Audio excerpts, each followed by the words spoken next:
Hello दोस्तों, आज आपके लिए लाया हूँ most important top 30 question of operation Sindoor, जो सभी एग्जाम के लिए बहुत ही इम्पोर्टेंट है। चाहे आप यूपीएससी, एसएससी, रेलवे या किसी भी एग्ज़ाम की तैयारी कर रहे हो तो यह वीडियो ज़रूर देखें। तो चलिए आगे बढ़ते हैं। पहला प्रश्न, भारत द्वारा ऑपरेशन सिंदूर कब शुरू किया गया था? तो इसका सही जवाब होगा 7 मई 2025 को। दूसरा प्रश्न, ऑपरेशन सिंदूर का प्राथमिक कारण क्या था? तो इसका सही जवाब होगा पहलगाम आतंकी हमला। तीसरा प्रश्न, पहलगाम आतंकी हमले में कितने भारतीय सुरक्षाकर्मी मारे गए? तो इसका जवाब होगा 26। चौथा प्रश्न, भारतीय खुफिया जानकारी के अनुसार किस आतंकवादी समूह ने पहलगाम हमले की जिम्मेदारी ली है? तो इसका जवाब होगा प्रतिरोध मोर्चा टीआरएफ। पांचवा प्रश्न, ऑपरेशन सिंदूर के दौरान भारत ने कौन सी रणनीति अपनाई जिसमें नियमित सोची समझी जवाबी कार्रवाई शामिल थी? तो इसका जवाब होगा घास काटने की सिद्धांत।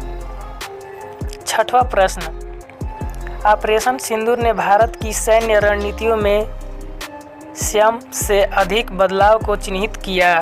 तो इसका जवाब होगा मुखर और दंडात्मक प्रतिक्रिया।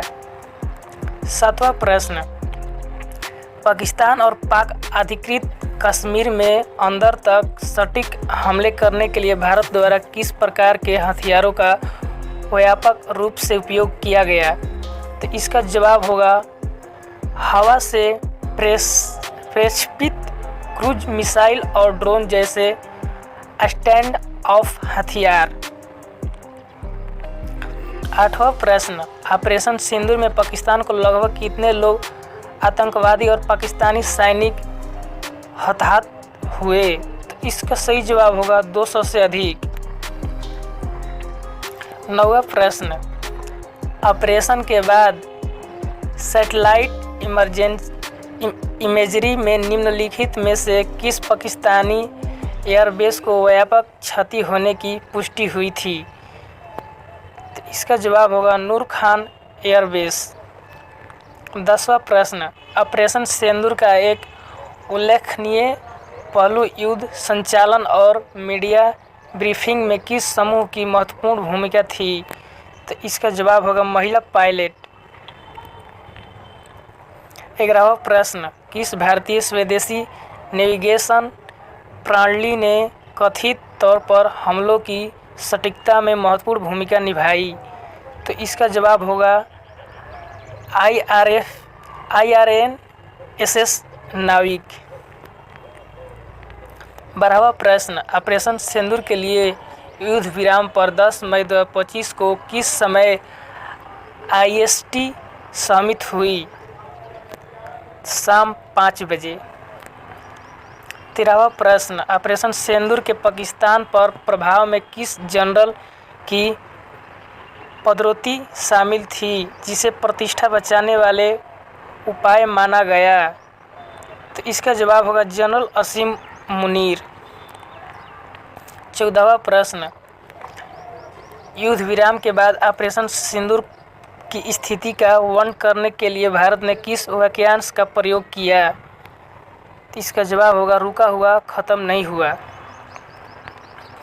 15वां प्रश्न, युद्ध विराम में मध्यस्थता के लिए पाकिस्तान ने कथित तौर पर किस अंतर्राष्ट्रीय शक्ति से मदद मांगी थी?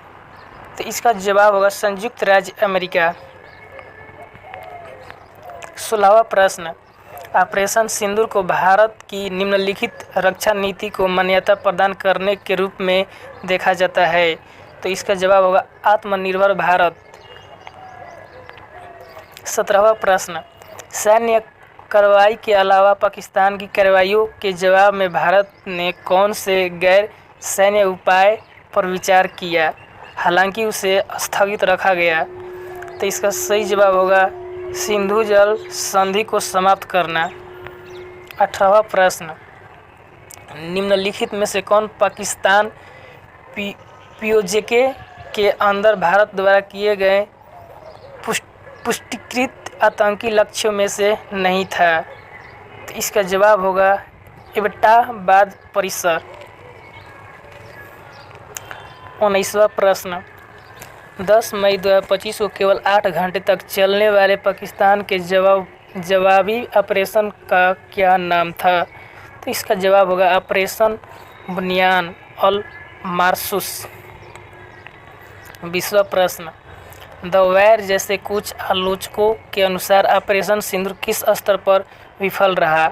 तो इसका जवाब होगा सामरिक, रणनीतिक और कूटनीतिक। 21वां प्रश्न, ऑपरेशन सिंदूर में भारत को कितने नुकसान हुए? 7। 22वां प्रश्न, ऑपरेशन सिंदूर का उद्देश्य निम्नलिखित में से कौन सा उद्देश्य प्राप्त करना था? तो इसका जवाब होगा आतंकी बुनियादी ढांचे का नष्ट करना और पाकिस्तानी। 23वां प्रश्न, इस ऑपरेशन ने पाकिस्तान के कितनी अंदर तक सटीक हमले करने की भारत की क्षमता को प्रदर्शित किया? लगभग 100 मील। 24वां प्रश्न, किस देश के राष्ट्रपति ने कथित तौर पर भारत के साथ एकजुटता व्यक्त की और ऑपरेशन के दौरान आतंकवाद की निंदा की? इसका जवाब होगा संयुक्त राज्य अमेरिका।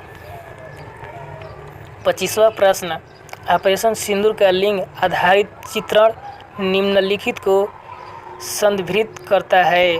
तो इसका जवाब होगा युद्ध और नेतृत्व में महिलाओं की भूमिका पर जोर देना। 26वां प्रश्न, पाकिस्तान की प्रतिक्रिया के बाद 10 मई 2025 को भारत की जवाबी कार्रवाई का प्राथमिक उद्देश्य क्या था? तो इसका जवाब होगा पाकिस्तानी एयरबेसों और सैन्य प्रतिष्ठानों को निशाना बनाना। 27वां प्रश्न, ऑपरेशन सिंदूर पर अंतर्राष्ट्रीय प्रतिक्रिया मुख्यतः इस प्रकार थी। तो इसका जवाब होगा आतंकवाद की निंदा और तनाव कम करने का आह्वान। 28वां प्रश्न, कश्मीर में किस महत्वपूर्ण घटना के बाद प्रतिरोध मोर्चा TRF का उदय हुआ? तो इसका जवाब होगा अनुच्छेद 370 का निरसन 2019। 29वां प्रश्न, ऑपरेशन सिंदूर को कई विश्लेषक भारत के लिए एक महत्वपूर्ण मोड़ के रूप में देखते हैं। तो इसका जवाब होगा दक्षिण एशिया के रणनीतिक परिदृश्य को नया आकार देना। 30वां प्रश्न, पाकिस्तान के जवाबी हमलों के दौरान भारत की वायु रक्षा किस पहलू का परीक्षण और सत्यापन किया गया? तो इसका जवाब होगा इसकी बहुस्तरीय वायु रक्षा प्रणालियाँ।